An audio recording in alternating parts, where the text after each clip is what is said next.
Man, hey guys, here I go again. I'm gonna talk about something real quick that, as a Cowboy fan, as a Cowboy Nation, y'all listen up, because this is a very important video, very important segment I'm about to talk about. Now, I've watched some highlights from Skip and Shannon Undisputed today, and Brice Butler was on for a little bit, for a hot minute, and he was talking about, Cowboys organization, the scheme, Dez, him not getting a lot of playing time or whatever. Now, I talked about Dez. I've defended Dez so many times. I'm in denial. I'm one of those in denial type Cowboy fans that are in denial about Dez Bryant. Don't know why. Don't curse me out. I love Dez as a person, as a football player. He is, I believe, throughout his career, him and Romo together, their relationship was a lot better, obviously, than him and Dak. It's only been 2 years, so they don't have the time that Dez and Tony Romo had together.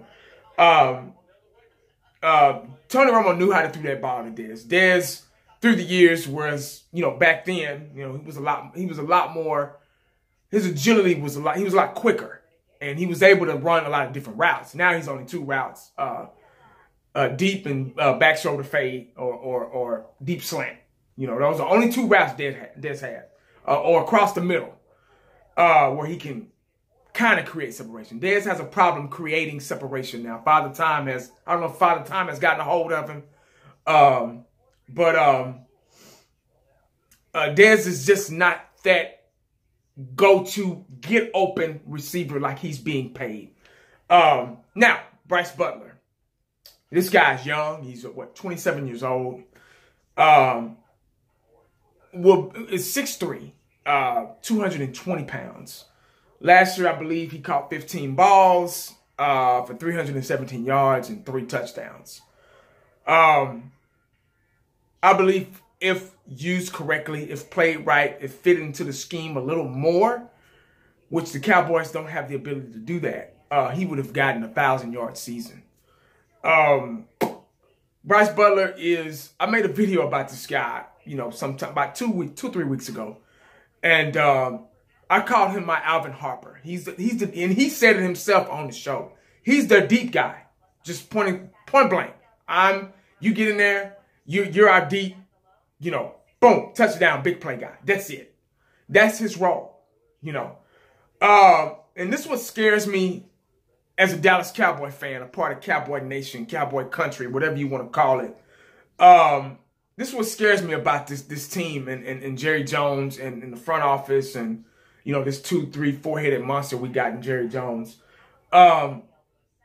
Brice Butler is ready to play. He's ready to get on the field. He wants to play. He wants more time. He wants more action. Obviously, this past season, he was hurt at the end of the season, so he really didn't get a lot, get to add to his, his stats or whatnot. But back to this, what scares me about the Cowboys. That goes to show right there that they don't know how to use people. They don't know talent when they see it. You get what I'm saying? They want to stick with Dez because, we're paying Dez this much money. And that's what I said in my video a couple of weeks ago. I'm like, regardless if you're good or not, if you're still good or not, they're going to get their money's worth out of you. They don't care if Dez is dropping balls and not being able to create separation and run routes and all that stuff and fool the defenses. They don't care. They got 16 something whatever million invested in this guy, and they're going to get their money's worth. You get what I'm saying? And the 16 million is probably what they paid him this past season or whatever. Hell, I don't know. I'm not all into this guy's money or whatever. But I know he's one of the highest paid Cowboys on the team. Who's wasting a lot of cap right now, cap room. But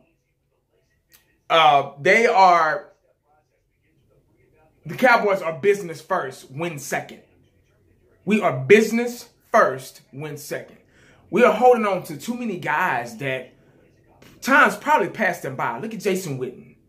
You know, Jason Witten's an Iron Man. I love him to death. One of the faces of the Cowboys. On every commercial, Albertsons, you know, Tom Thumb, whatever.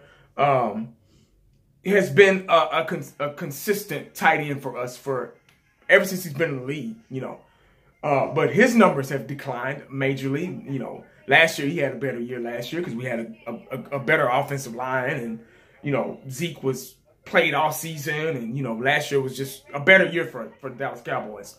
But this year, oh my God, he barely caught a pass a game, if that. You get what I'm saying? So Jason Witten is just like Shannon Sharpe said. Hell, Shannon Sharpe said he can outrun Jason Witten today.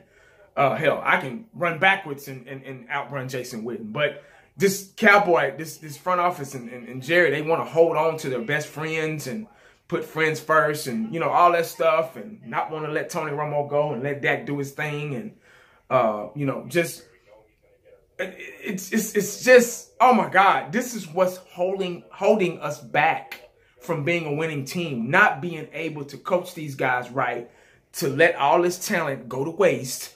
The offensive coordinators and all the coaches and coaching staff not knowing how to share the ball, share, you know, time on the field with these guys. Now, you know, Brice Butler last year, he saw a lot of time on the field, but they're trying to hold on to Dez because they paying him all this money, and they're trying to hold on to Terrence Williams. And I think he should be the first one out the door before Dez, because this guy can't even catch the ball with his hands.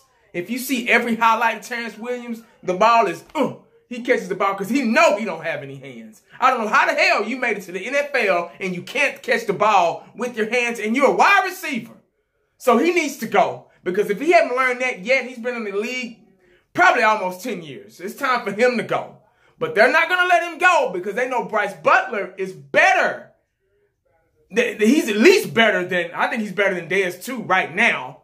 But Brice Butler is better than Terrence Williams. And I think they were afraid to put Brice Butler out there because he is. And they knew that he's better than Brice Williams. Hell, Brice Butler said it himself. They knew he was better. He knows he's better than Terrence Williams. He thinks he's better than Dez. So that leads me to believe, that lets me further know that the Cowboys aren't all about winning. They're not all about putting the right tools out there that we need to win ball games. Every time you see Brice Butler catch a ball, it's something deep. It's something deep. Brice Butler, they asked him today, they said, hey man, you think you're a better athlete than Dez? If you think you're faster than Dez? The first thing that came out of Brice Butler's mouth is, oh, I'm a 4.3 guy. Right now, I'm a 4.3 guy. That's excellent speed for a guy that's 6'3", 220. He could be an unstoppable force. Just throw the damn ball out there. What is Dez? What, 6'2"? 6'2", about 230, you know. Yeah, Dez might be a little bit more physical than Brice Butler. Okay, I give him that. But his hands are gone. He's turning to Terrell Owens all over again. Terrell Owens was the same way. He was a freak of nature, had muscles everywhere, strong physical receiver, but couldn't catch a cold, you know, towards the end of his season. I think that's what Dez Bryant is turning into. Brice Butler is a young talent that he feels like he's not being used properly in the scheme that we have today. And he's ready to play. If not, I gotta go. That's because he's a free agent this off season. He's a free agent. And he's already been talking to teams and different looks and different quarterbacks and from other teams. He said, I'd love to be a Cowboy next year, but in order for me to be a Cowboy, things are going to have to change. They're just going to have to change. And I don't blame him, man. You're 27 years old. Hell, he'd be 30 in 3 years. And that's when you know, 31, 32, wide receivers, they last a little bit longer than running backs. I mean, you know, most wide receivers at their prime, playing up to a full speed prime potential, they about 32, 33. That's when they kind of start declining. So he wants to go ahead and, while he's young, get on out there, and I need to play. You know, I can't be going in and on 3rd and 9 or you know, 3rd and 7, and y'all put me in for one big play, and y'all don't even throw me the ball, then you're taking me back out because you don't know how to use me. So it's got a lot to do with coaching, not being able to adjust and use different strengths that we have, and they know damn well we got those strengths, and Dez. So, you know what, like I said, I love Dez, and Brice Butler even said it himself. Dez is a good dude. They got a good relationship. They're cool. They're friends on and off the field. But there are ways to use Dez. If they're going to hold on to Dez, which they probably are, if they're going to hold on to Dez, you know, for example, Larry Fitzgerald, he's an older receiver. They know how to use him. They know how to adjust the scheme to get him the ball more, adjust routes to get him the ball more so he can get open. Of course, obviously, Larry Fitzgerald has gained weight and lost a couple of steps or two. He's older. Father time. There's no beating Father time. There's nothing you can do about that. But the Cardinals are able to adjust and still get this man the ball. And Dallas Cowboys coaching staff don't know how to do that. They just don't know how to do it. I don't know how they still have jobs. Seriously. I mean, I don't know how Linehan still has a job, and I just don't understand. But matter of fact, I do understand, because the Dallas Cowboys are business first and win second. So as a Dallas Cowboy fan, the Cowboy Nation, if you're a diehard fan like me, like myself, you think about that, because the Dallas Cowboys are about business first. And when that's why, you know, we're the #1 topic that we're still being talked about, even though we're out. Had Brice Butler on today. Number one topic today on Undisputed. The richest team, you know, in the NFL, one of the richest teams in sports history, if not the richest team. And they're all about business first and winning second. Back in the day, in the 90s, when we were really America's team, 70s and the 90s, and, you know, we won those 3 Super Bowls. Should have been 4, but we won those 3 Super Bowls. In the early 90s, we were about winning first. Winning first. And then the business part came second and all that stuff. But after we got them 3 Super Bowls, and, you know, Troy Aikman and Michael Irvin, Emmitt Smith, all those guys started getting hurt and retiring, getting older and things like that. Jerry Jones is like, oh, well, he turned into Al Davis real quick. Like, oh, man, him and Al Davis got to talking. Oh, man, you ain't got to win to make money, dog. You ain't got to win. All you got to do, the fans will love you anyway. They love the game, so you got them. You know, they're like puppies. They're going to spend their money, and their hard-earned money, their 9-to-5 jobs, and they're going to buy hats, and they're going to buy jerseys, and, you know, season tickets, and tailgating, and all that stuff. They're going to support you, so you don't have to win to be. And that's why we in the situation we are now. Last year, we got lucky because we got some guys, some Zeke and Dak, and the scheme. We had a dominant offensive line. Everybody was healthy, and we 13-3. Boom, boom, boom, winning games back to back to back to back to back. Couldn't stop us. Nobody could. But Jared was like, whoa, pump, let's pump your brakes a little bit. I don't want to win now. You know, let's still make some more money. You know, that's what it seemed like. You know, prove me wrong. You know, when we start winning games again, I'll be quiet. But if you think I'm just talking out my ass, prove me wrong, because we're losing now. We're out. We're not even in the playoffs this year. This is one of the worst seasons I've ever seen as a Dallas Cowboy fan, except in, you know, the 80s and shit when we were 1-15 and 1-16 or whatever. But that's all I got, guys. I just want to talk about Brice Butler a little bit until I ram him out too long. Remember what I say, man.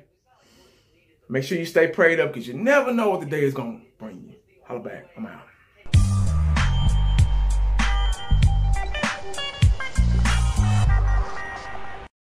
And the only thing else I got to say is,